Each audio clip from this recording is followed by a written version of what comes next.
Bismillahirrahmanirrahim. Alhamdulillahi rabbil alamin. Wa bihi nasta'inu ala umuri dunya waddin. Wa ashhadu an la ilaha illallahul malikul haqqul mubin. Wa ashhadu anna Muhammadan abduhu wa rasuluh as-sadiqul wa'dil amin. Allahumma fasalli wa sallim wa barik ala nabiyyina Muhammad wa ala alihi wa ashabihi wa man ittaba'a bihudahu ila yaumiddin, amma ba'd. Ikhwani wa akhwati fid din, hadirin wal hadirat, jamaah sekalian yang dirahmati oleh Allah Subhanahu wa taala. Alhamdulillah, di malam hari ini insyaallah taala kita akan sama-sama membaca salah satu kitab warisan para ulama kita di dalam masalah sirah nabawiyah atau kisah perjalanan kehidupan Nabi kita baginda Rasul Muhammad sallallahu alaihi wa ala alihi wasallam, di mana jamaah sekalian, kitab yang kami maksudkan adalah kitab Sahihus Sirah An-Nabawiyah, yang maknanya adalah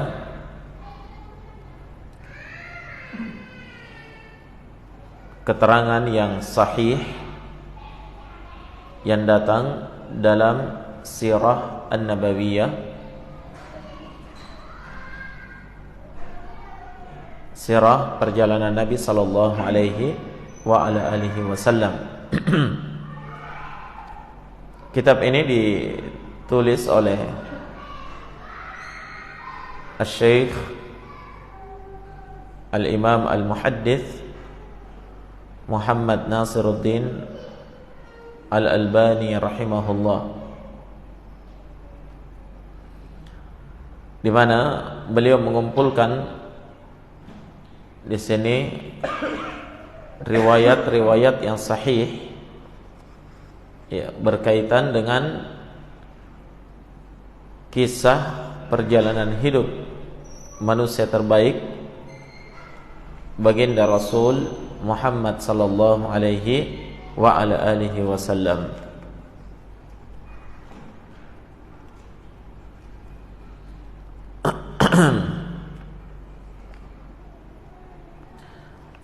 Namun sayangnya kitab ini tidak selesai beliau tulis, kemudian beliau meninggal rahimahullah. Namun bersama dengan itu ya, apa yang sudah beliau tulis padanya terkandung faidah yang luar biasa, karena jemaah sekalian, di dalam masalah sirah, kisah, itu banyak sekali riwayat-riwayat yang dhaif di dalamnya. Iya. Banyak sekali riwayat-riwayat yang dhaif, bahkan kisah-kisah yang masyhur di tengah masyarakat tapi secara sanadnya itu tidak jelas dari mana. Iya. Sampai-sampai Al-Imam Ahmad rahimahullahu ta'ala, beliau pernah berkata, ma ahwajana ila qussasin sadiq. Kata beliau, betapa butuhnya kita kepada ya, pembuat-pembuat kisah yang jujur, atau orang-orang yang biasa menceritakan kisah yang jujur, yang benar penyebutan kisahnya. Itu di zaman Imam Ahmad rahimahullah. Bagaimana lagi dengan di zaman kita? Ya. Maka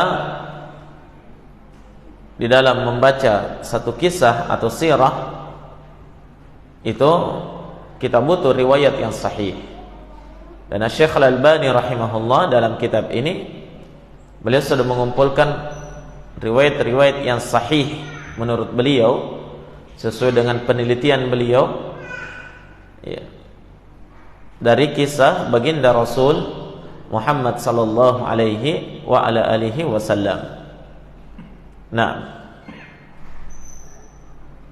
yang mana jamaah sekalian,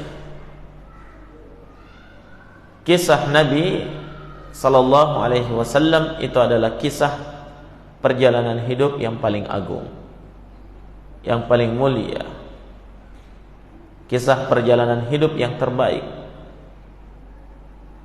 Di dalamnya terdapat pelajaran yang sangat besar, hikmah dan faidah yang sangat banyak yang dapat kita petik dan kita pelajari. Nah, oleh karena itu sepatutnya seorang muslim di dalam membaca kisah dan sirah, yang paling dia utamakan itu adalah sirah Nabi kita sallallahu alaihi wasallam. Bukan artinya membaca kisah yang lainnya dari para nabi atau dari kalangan orang-orang salih, itu tidak boleh, tidak. Tapi jamaah sekalian, ya, harusnya dia mendahulukan kisah manusia terbaik, ya, sehingga dia bisa mencontoh, ya, dia bisa mengambil faedah di baliknya, dia bisa mengambil pelajaran demi pelajaran, ya, dan bisa terinspirasi dengan perjalanan dakwah baginda Rasul alaihi salatu wassalam. Banyak orang-orang di zaman kita itu mereka berusaha mencari kisah-kisah inspirasi, kisah inspiratif yang bisa menginspirasi hidup mereka, menginspirasi mereka di dalam berusaha misalnya, menginspirasi mereka dalam beribadah dan seterusnya. Sementara dalam perjalanan hidup Nabi kita sallallahu alaihi wasallam itu sudah lengkap semuanya itu. Kenapa kita tidak mengambil inspirasi dari beliau? Nah, dari kisah beliau. Kemudian ikhwani fillah, seorang yang membaca sirah Nabi sallallahu alaihi wasallam itu diharapkan dia semakin kenal dengan beliau. Kalau dia kenal dengan Nabi, semakin dia mengenal Nabi, maka dia akan semakin cinta kepada Nabi.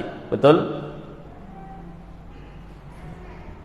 Sementara Nabi sallallahu alaihi wasallam adalah manusia yang patut untuk kita cintai, kita jadikan sebagai panutan dan teladan, melebihi dari cinta kita kepada diri kita sendiri, sebagaimana yang diperintahkan oleh Allah Subhanahu wa ta'ala terhadap kita seluruhnya. Masyhur ya dari ucapan Umar bin Al-Khattab radhiyallahu ta'ala an ketika beliau bersabda kepada Nabi, "Ya Rasulullah, la anta ahabbun nasi ilayya min kulli syai'in illa min nafsi." Wahai Rasulullah, sungguh engkau adalah manusia yang paling saya cintai di permukaan bumi ini. Dari siapapun, dari segala sesuatu apapun, kamu yang paling saya cintai wahai Nabi, kecuali dari diriku sendiri. Saya lebih cinta pada diriku dari kamu. Maka Nabi sallallahu alaihi wasallam bersabda, "La ya Umar, hatta min nafsik." Tidak wahai Umar, ya, hatta walaupun terhadap dirimu sendiri saya lebih engkau cintai. Kemudian Umar meralat ucapannya, "Ya Rasulullah, la anta ahabbun nasi ilayya min kulli syai'in hatta min nafsi." Wahai Rasulullah, engkau adalah manusia yang paling saya cintai dari semua yang ada di permukaan bumi ini, sampai terhadap diriku sendiri engkau lebih aku cintai. Kata Nabi, "Fal'an ya Umar." Baru sekarang benar cintamu wahai Umar. Nah, bagaimana kita bisa mencintai Nabi dengan sebesar-besar cinta kalau kita tidak mengenal Nabi? Ya kan? Pepatah Indonesia mengatakan apa? Tak kenal maka tak sayang. Dan bagaimana kita bisa mengenal Nabi kalau kita tidak membaca sirah perjalanan beliau? Maka diharapkan ketika kita membaca sirah perjalanan Nabi sedikit demi sedikit dan melalui kitab ini insyaallah, maka akan timbul rasa cinta kepada beliau, kemudian akan timbul semangat untuk mengikuti jejak beliau, karena kita terinspirasi dengan kisah beliau sallallahu alaihi wa ala alihi wasallam. Nah, hanya itu tadi saya sebutkan bahwa sayangnya kitab ini tidak selesai ditulis oleh Syekh Al-Albani rahimahullah, kemudian beliau meninggal. Di sini hanya dalam cetakan saya hanya sampai pada kisah Isra dan Mi'raj kalau tidak salah. Berarti ini hanya fase Makkah. Belum beliau tulis sirah pada fase Madinah. Baik, ala kulli hal kita baca apa yang beliau sudah wariskan ini. Insyaallah apa yang dituangkan oleh beliau tuliskan di sini itu adalah riwayat yang sahih dari sirah nabawiyah. Baik. Bab yang pertama yang disebutkan oleh Syekh Al-Albani di sini, kata beliau, bab dzikri nasabihi asy-syarif.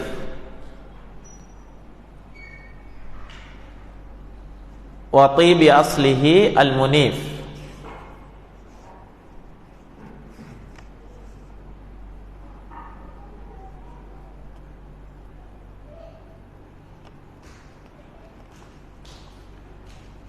Naam. Kata beliau, bab tentang penyebutan nasab beliau yang mulia. Nasab garis keturunan ya. Penyebutan tentang bagaimana nasab beliau yang mulia dan bagaimana baiknya garis keturunan beliau yang sangat tinggi.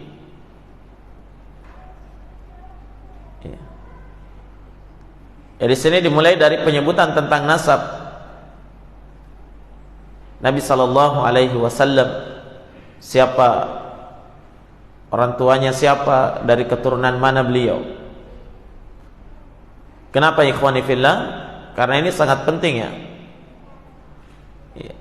Mengenal beliau sebagai seorang nabi, sebagai panutan, itu tentunya harus berasal dari keluarga atau keturunan orang yang baik-baik, sehingga beliau bisa dipercaya bahwa dia memang betul-betul orang yang pantas untuk dijadikan sebagai panutan. Dia memang manusia pilihan. Karena tidak mungkin misalnya kita menjadikan seorang atau menganggap seorang sebagai nabi atau dijadikan sebagai panutan, ternyata tidak jelas garis keturunannya dari mana. Ingat ya, ini bukan berarti berbangga dengan keturunan. Ini bukan untuk membanggakan, tapi agar umat memahami bahwa manusia yang dipilih oleh Allah di permukaan bumi ini sebagai nabi dan rasul, itu semuanya adalah manusia terbaik dari keturunan baik-baik, bukan dari keturunan pezina, bukan pula dari keturunan orang-orang yang tidak beres, bukan, tapi mereka keturunan orang yang baik-baik. Karena para nabi dan rasul yang Allah utus ke permukaan bumi ini, terlebih lagi nabi kita sallallahu alaihi wasallam, mereka adalah manusia-manusia pilihan yang sudah dipilih oleh Allah Subhanahu wa taala. Hatta garis keturunannya garis keturunan pilihan, bukan sembarangan. Dan keturunan Nabi sallallahu alaihi wasallam diakui oleh orang-orang Quraisy akan kemuliaannya. Ya, diakui oleh orang-orang Quraisy akan kemuliaannya, akan ketinggian derajatnya. Namun mereka rendahkan di saat ketika Nabi mendakwahkan Islam karena bertentangan dengan hawa nafsu mereka. Baik. Al-ikhwah wal akhwat rahimani wa rahimakumullah. Kita baca apa yang diterangkan oleh Syekh di sini. Kata beliau, qala Allah Ta'ala, Allahu a'lamu haitsu yaj'alu risalata.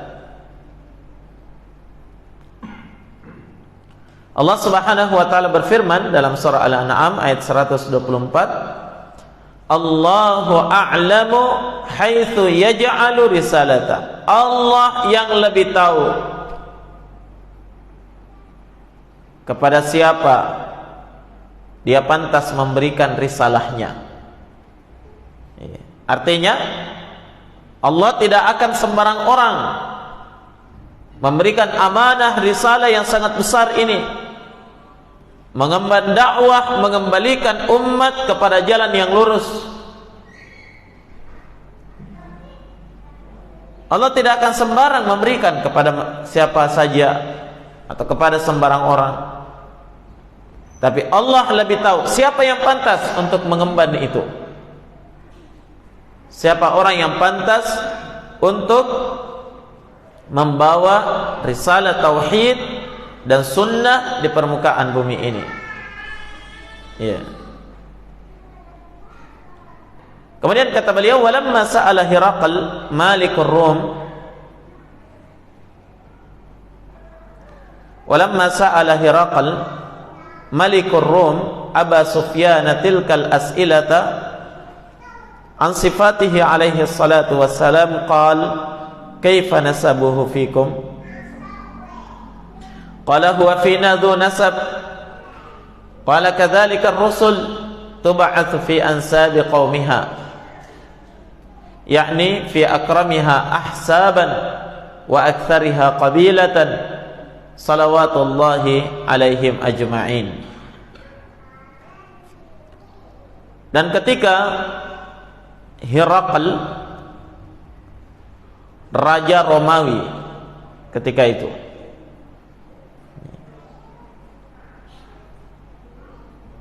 bertanya kepada Abu Sufyan tentang pertanyaan-pertanyaan,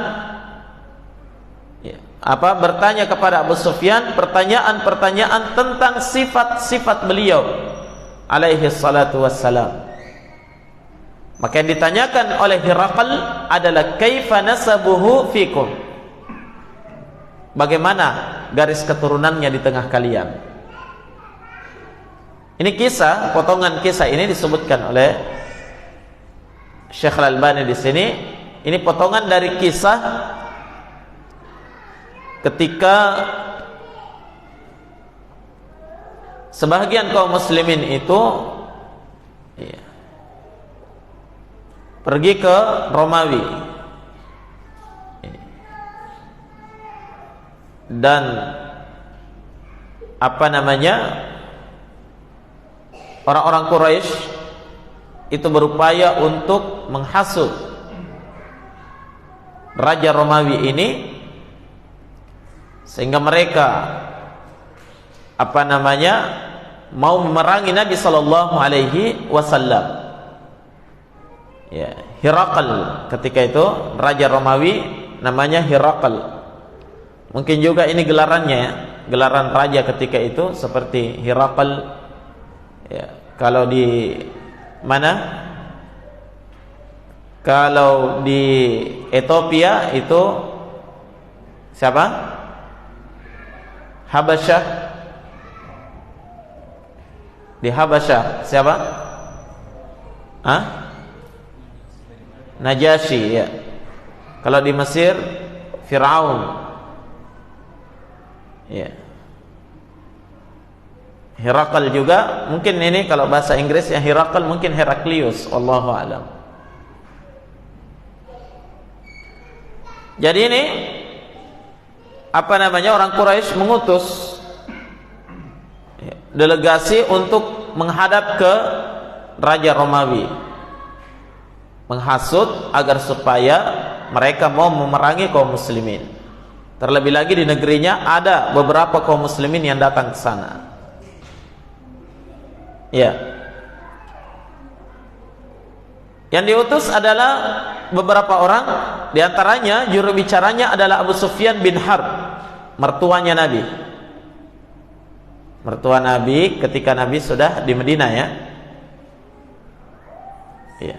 Abu Sufyan bin Harb. Ya, ketika itu beliau belum masuk Islam, karena Abu Sufyan ini masuk Islam kapan? Ketika terjadi Fathu Makkah. Di situ dia masuk Islam. Nah, maka Abu Sufyan menceritakan begini ada di antara kami seorang yang mengaku dirinya sebagai nabi, begini ya, memecah belah kami dan seterusnya. Akhirnya Herakl bertanya kepada Abu Sufyan tentang bagaimana ciri orang yang mengaku sebagai nabi itu.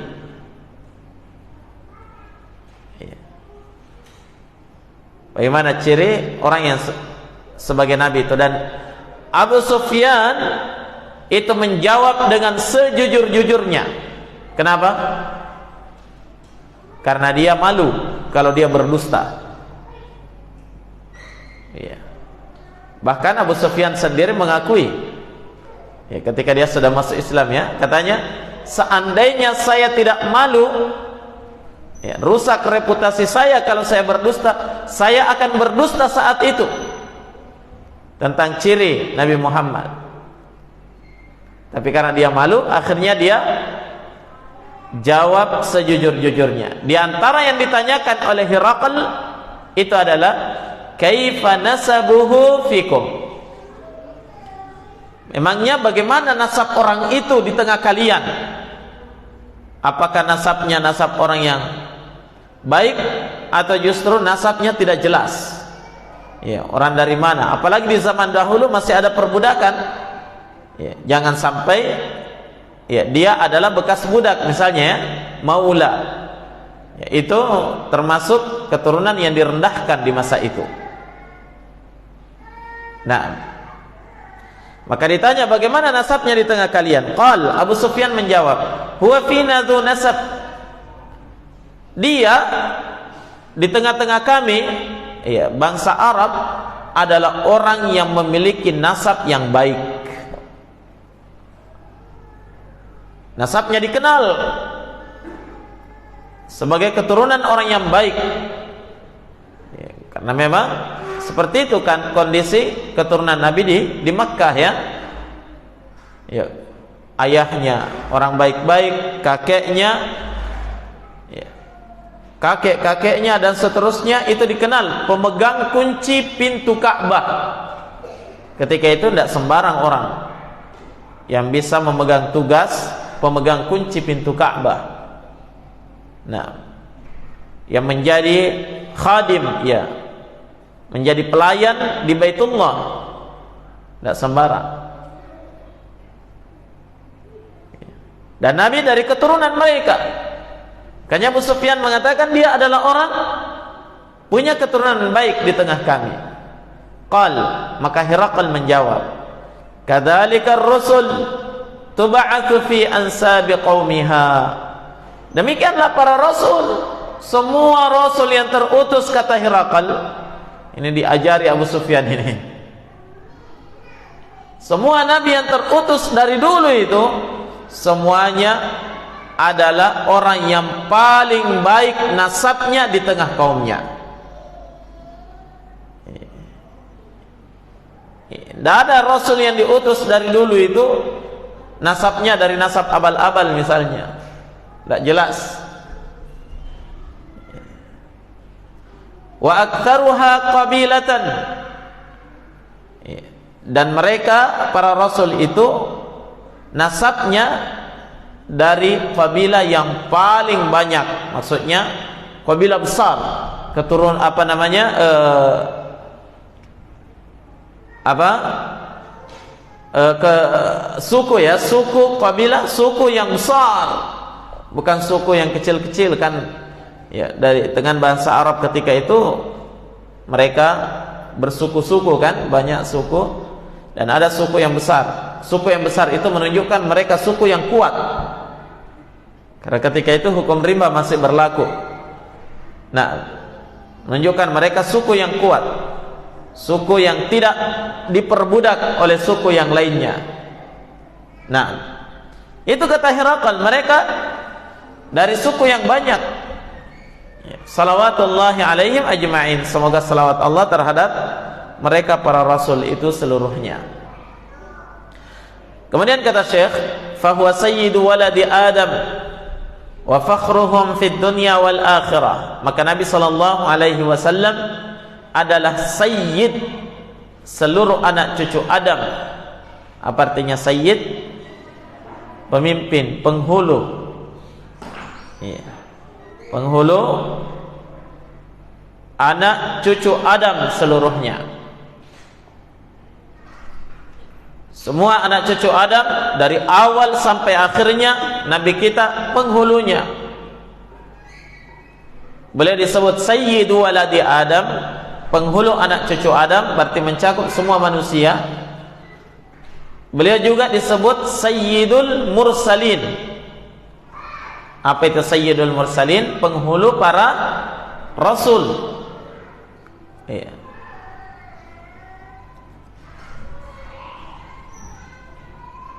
Wa fakhruhum fid dunya wal akhirah, dan beliau adalah orang yang orang yang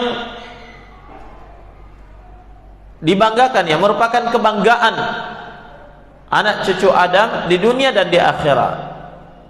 Walaupun beliau sendiri tidak senang berbangga-bangga dengan derajat tersebut.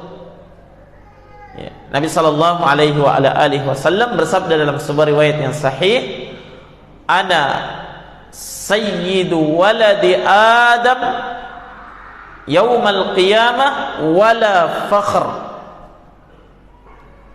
Pada hari kiamat nanti, kata Nabi, saya adalah penghulu anak cucu Adam dan saya tidak membanggakannya. Artinya saya menyebutkan ini sebagai faedah ilmiah, bukan untuk kebanggaan.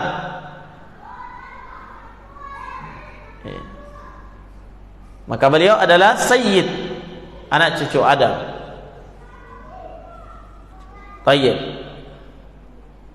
Makanya dalam penyebutan salawat kepada beliau itu terkadang disebut Allahumma salli ala Muhammad, terkadang juga Allahumma salli ala sayyidina Muhammad. Tidak ada masalah, karena memang beliau adalah sayyid. Nah, tapi beliau tidak mau membanggakan itu. Makanya ketika dalam satu riwayat, ya, datang seseorang kepada Nabi sallallahu alaihi wasallam di hadapan para sahabat, beliau langsung memuji Nabi setinggi langit. Ya Rasulullah, anta sayyiduna wa ibnu sayyidina wa anta khairuna wa ibnu khairina. Ya Rasulullah, engkau adalah sayyid kami, penghulu kami, anak dari penghulu kami. Kamu adalah orang terbaiknya kami, anak dari orang terbaiknya kami. Nabi langsung mengatakan, la tusayyiduni, as-sayyidu huwallah. Jangan kalian mensayyidkan saya, karena sayyid itu adalah sifat Allah Subhanahu wa taala. Kenapa Nabi melarang ini? Apakah salah? Apakah yang disebutkan oleh orang ini keliru? Tidak, semuanya benar. Nabi adalah sayyid anak cucu Adam. Beliau sendiri yang mengatakan dalam hadis yang lain, beliau adalah manusia yang terbaik. Tidak ada yang salah. Tapi ketika kalimat itu, derajat itu digunakan untuk menyanjung beliau setinggi langit, sampai-sampai nanti bisa terjatuh dalam sifat gulu, ya, berlebihan di dalam memuji dan bersikap, ya, mengkultuskan beliau, maka Nabi langsung tegur, jangan kalian mensayyidkan saya. Jelas ya? Nah, kemudian di sini Syekh menyebutkan nama beliau ya. Kata beliau, beliau adalah Abul Qasim. Abul Qasim ini kunyahnya, karena putra Nabi yang tertua itu adalah Al-Qasim. Hanya Al-Qasim ini meninggal di masa kecilnya. Tapi beliau dikenal dengan Abul Qasim. Baik.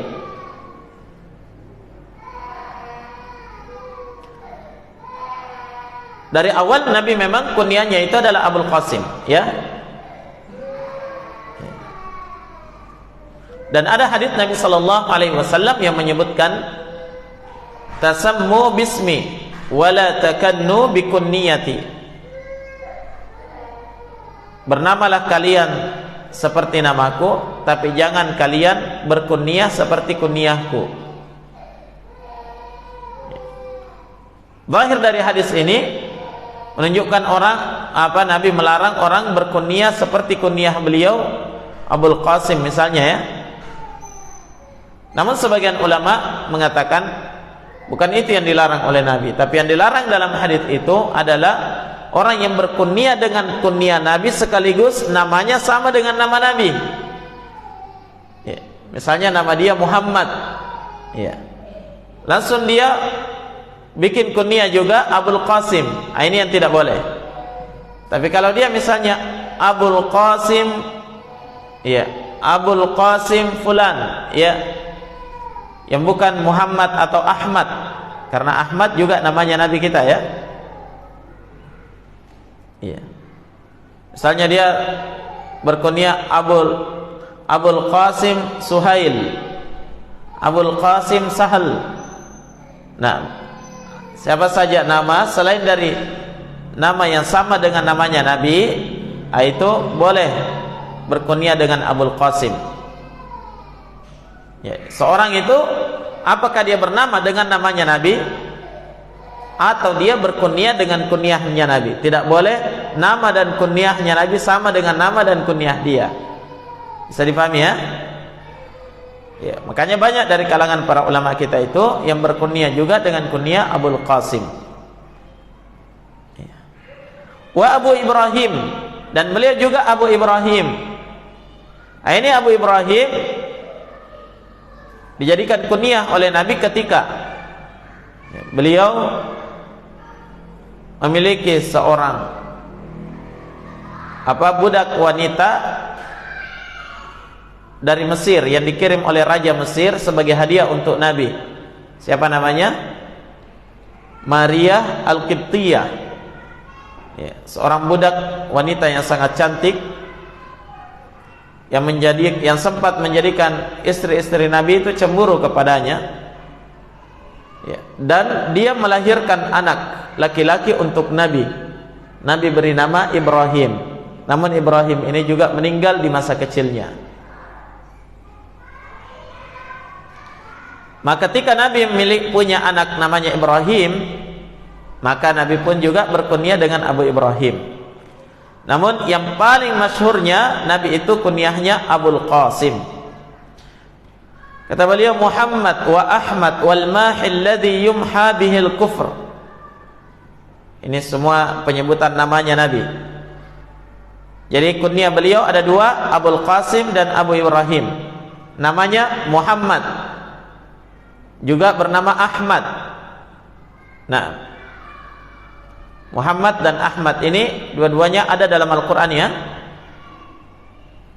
Muhammadur Rasulullah walladzina ma'ahu asyidda'u 'alal kuffari ruhama'u bainahum ila akhiril ayat. Situ Allah menyebut nama beliau Muhammad. Adapun Ahmad itu disebut dalam surah As-Saff ya. Ketika Allah menyebutkan ucapan Nabi Isa yang mengatakan wa mubasysyiran bi rasulin ya'ti min ba'di ismuhu Ahmad. Saya memberi berita gembira akan lahirnya seorang nabi nanti di belakang saya bernama siapa? Ahmad. Jadi nama beliau juga Ahmad. Kemudian di antara nama beliau Al-Mahi, alladzi yumha bihil kufr. Namanya adalah Al-Mahi. Apa artinya Al-Mahi? Artinya adalah seseorang yang dengannya dihapuskan kekafiran. Al-Mahi. Beliau juga bernama Al-Aqib, alladzi ma ba'dahu nabi. Al-Aqib artinya yang belakangan.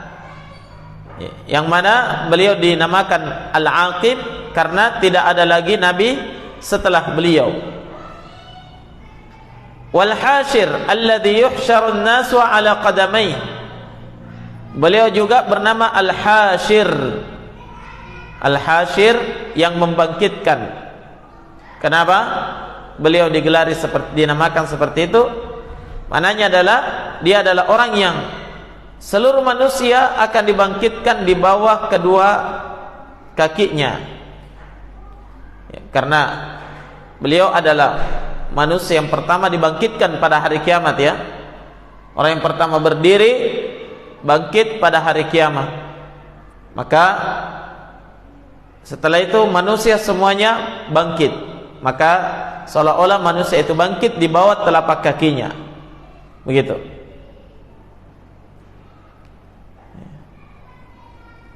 Sebagian juga menyebutkan manusia dibangkitkan ala atharih. Manusia dibangkitkan mengikuti jejak beliau. Jadi pada hari kiamat manusia akan mengikuti jejak Nabi sallallahu alaihi wasallam. Ya, terutama dalam mencari pemberi syafaat pada peristiwa syafaatul uzma ini. Baik, kemudian di antara nama beliau Al-Muqaffi wa Nabiyur Rahmah. Beliau juga bernama Nabiyur Rahmah, nabi yang pengasih, penyayang. Nabiyut Taubah wa Nabiyul Malhamah wa Khatamun Nabiyyin. Beliau juga bernama digelari Khatamun Nabiyyin, penutup para nabi. Wa Abdullah, beliau juga bernama Abdullah, sama dengan nama ayahnya.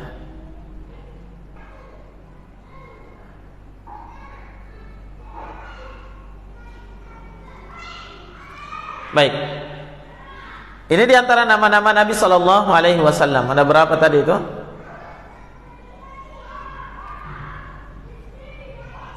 Tidak dihitung ya. Kata Syekh, qala al-Baihaqi wa zada ba'dul ulama faqala sammahu Allah fil Qur'ani rasulan nabiyyan ummiyan. Al-Imam al-Baihaqi berkata, sebagian ulama menambahkan, ya, masih ada lagi nama nabi yang lain, yaitu sesuai yang Allah namakan untuk beliau dalam Al-Qur'an. Ya. Jadi nama-nama nabi yang Allah berikan nama kepada beliau dalam Al-Quran adalah Rasulan Nabiyan Ummiyan Syahidan Mubashiran Nadhiran Wada'iyan ilallahi bi'idnih Wa sirajan munira Wa ra'ufan rahiman Wa mudhakkiran Wa ja'alahu rahmatan wa ni'matan wa hadiya. Ya. Tapi sebenarnya ini bukan nama untuk beliau ya. Kebanyakannya di sini sifat untuk beliau. Ya, pensifatan untuk beliau. Beliau seorang rasul, dia adalah nabi, ya, bukan namanya rasul, tapi sifat untuk beliau. Tapi nabi itu dipanggil ya Rasulullah oleh para sahabatnya. Ya. Nabi dipanggil bukan dengan namanya, tapi dipanggil dengan tugasnya atau sifatnya. Nabiyan ummi, ini juga sifat untuk nabi. An-nabiyul ummi, nabi yang buta huruf. Ya. Syahid, sebagai saksi, pemberi berita gembira, mubasyiran, nadhira, pemberi peringatan. Ini semuanya adalah sifat untuk nabi. Jelas ya? Jadi yang merupakan nama untuk beliau yang di atas tadi itu. Kata beliau, wa huwa ibnu Abdullah bin Abdul Muttalib bin Hashim bin Abdi Manaf bin Qusay bin Kilab Ibni Murrah Ibni Ka'ab bin Lu'ay bin Ghalib bin Fahar bin Malik bin Nadar bin Kinanah bin Khuzaimah bin Mudrikah bin Ilyas bin Mudar bin Nazar bin Ma'ad bin Adnan. Itu nasabnya Nabi. Jadi masih dihafalkan nasabnya Nabi sampai kakeknya bernama Adnan. Sampai Adnan. Jadi ayah beliau Abdullah, kakeknya Abdul Muttalib. Ini yang memelihara beliau ya sepeninggal ibunya. Abdul Muttalib, kemudian bin Hashim, bin Abdi Manaf, bin Qusay, bin Kilab, dan seterusnya yang disebutkan tadi. Ya, berapa turunan itu masih dihafalkan, Masya Allah ya. Dan seperti itu orang Arab, mereka menjaga nasab dengan mencatat garis keturunannya. Beda kita orang Indonesia ya, paling hebat kalau hafal nama kakeknya. Kalau nama kakeknya antum atau bapaknya kakek masih hafal. Nah, seandainya pun masih hafal, pasti namanya lucu-lucu ya. Ambo upe, ambo tang.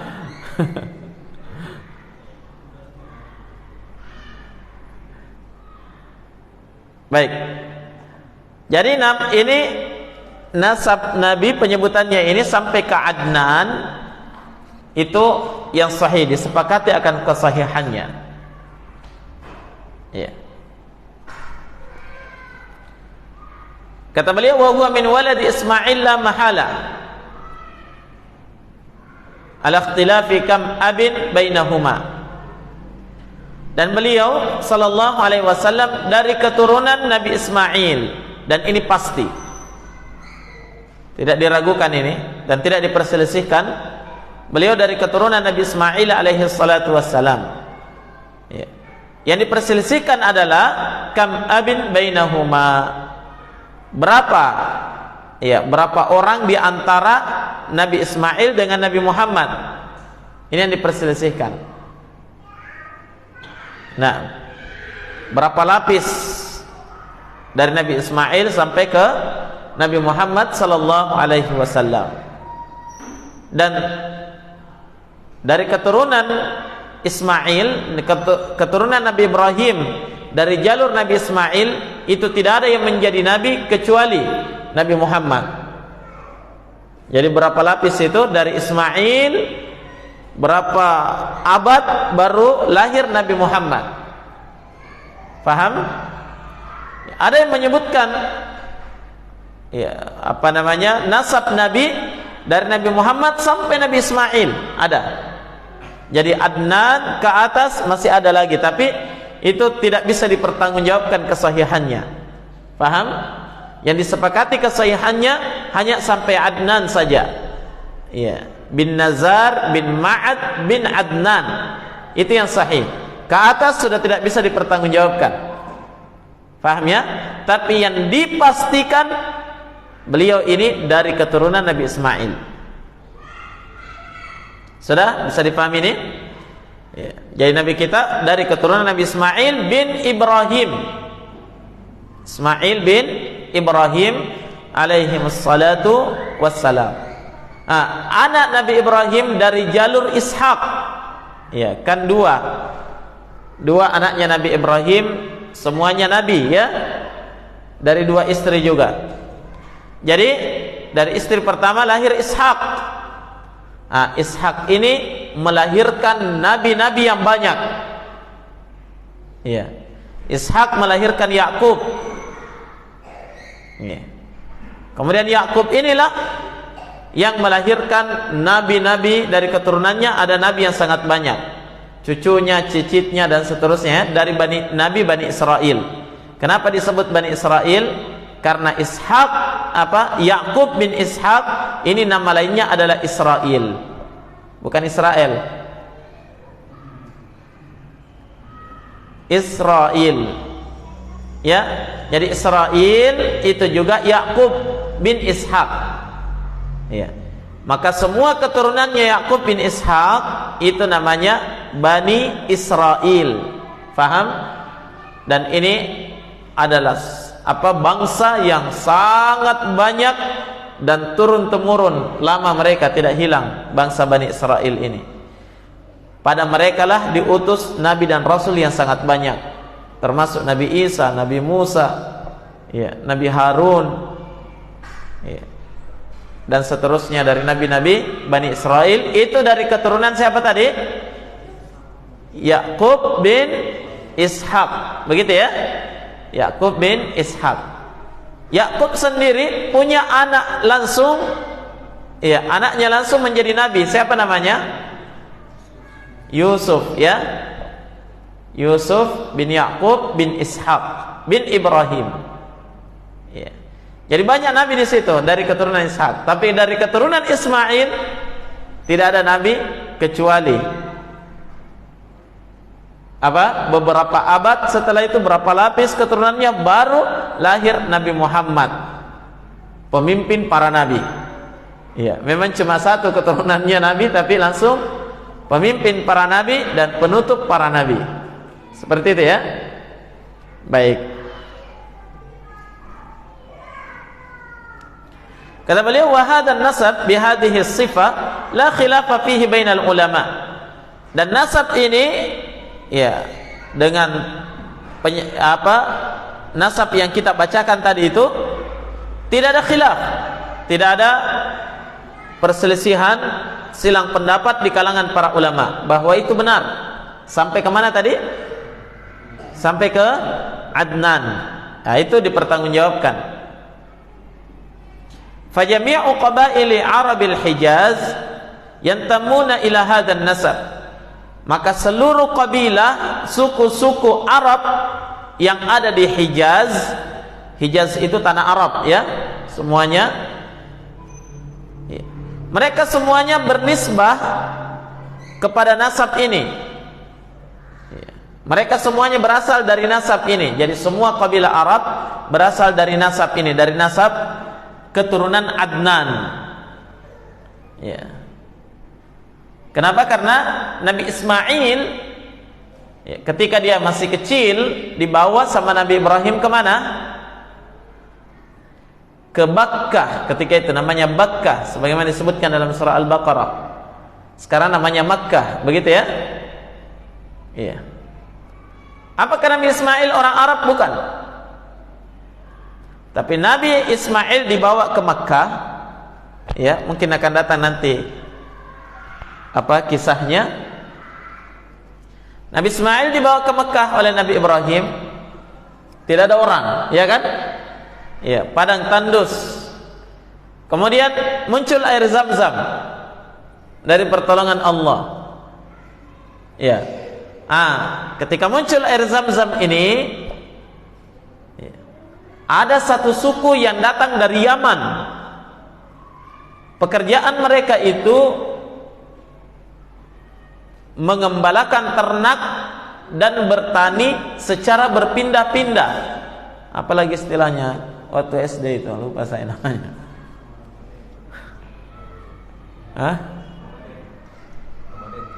Oh iya. Baik. Mereka berpindah-pindah itu. Ya. Mereka selalu mencari sumber air. Nah, ini. Selalu mencari sumber air tempat mereka tinggal, dan mereka beternak di situ. Nah, dari kejauhan mereka lihat di sana ada apa? Ada burung berputar. Iya, ada burung berputar. Mereka heran, masa di situ ada burung berputar? Tandanya itu kalau ada burung berputar itu ada apa? Ada air. Iya, mereka selalu keliling di atasnya, berarti situ ada air. Tapi mereka itu bolak-balik ke sana berburu, tidak pernah dapat air. Makanya mereka heran, kenapa ada burung di sana? Tapi mereka tetap mengutus apa? Ya, satu orang. Coba periksa di sana. Ternyata betul mereka dapatkan ada air dan mendapatkan ibu Nabi Ismail. Siapa?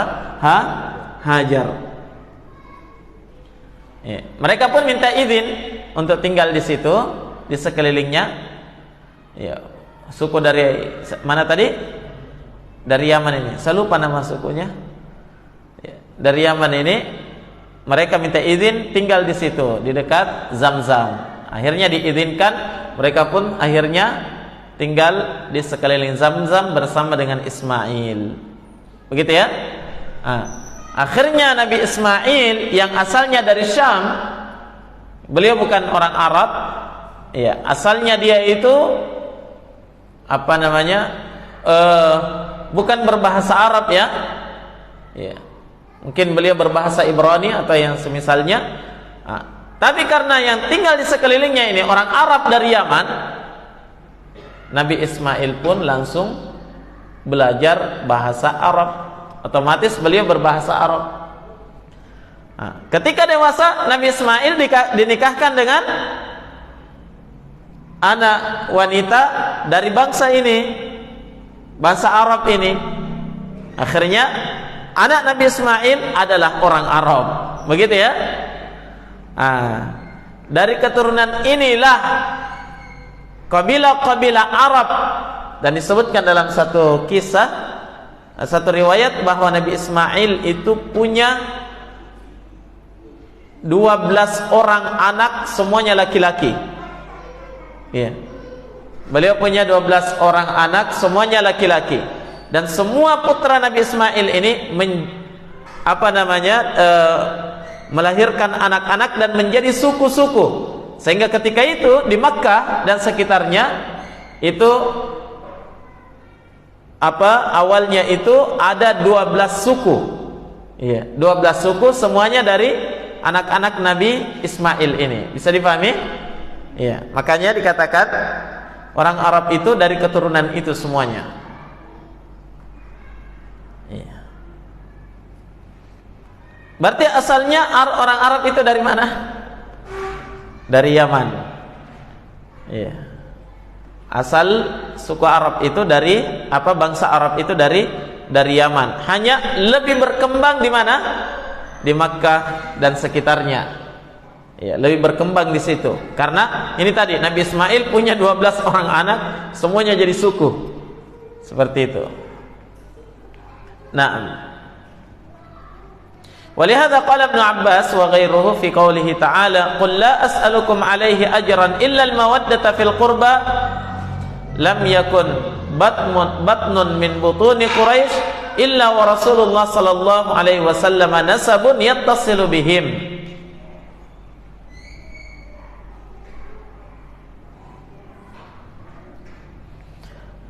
Oleh karena itu kata beliau,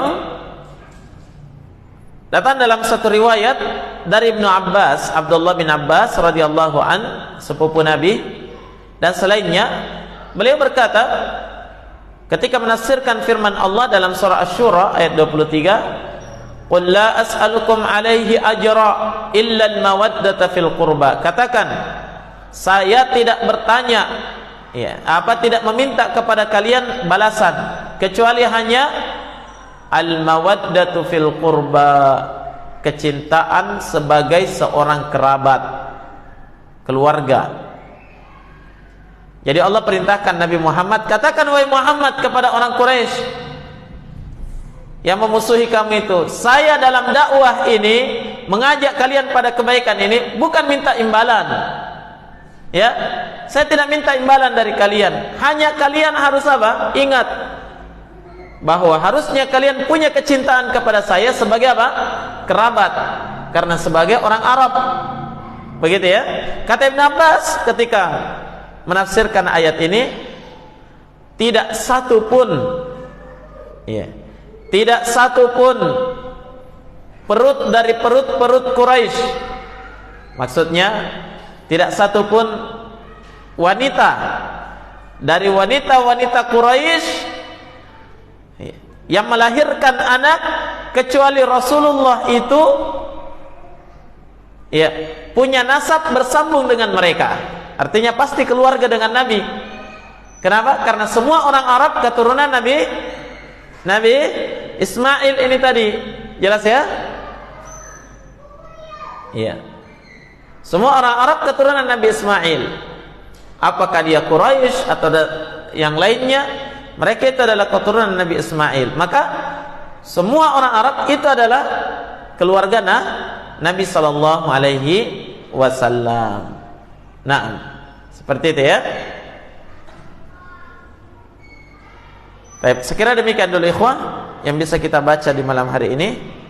Insyaallah kita lanjutkan pada pertemuan berikutnya.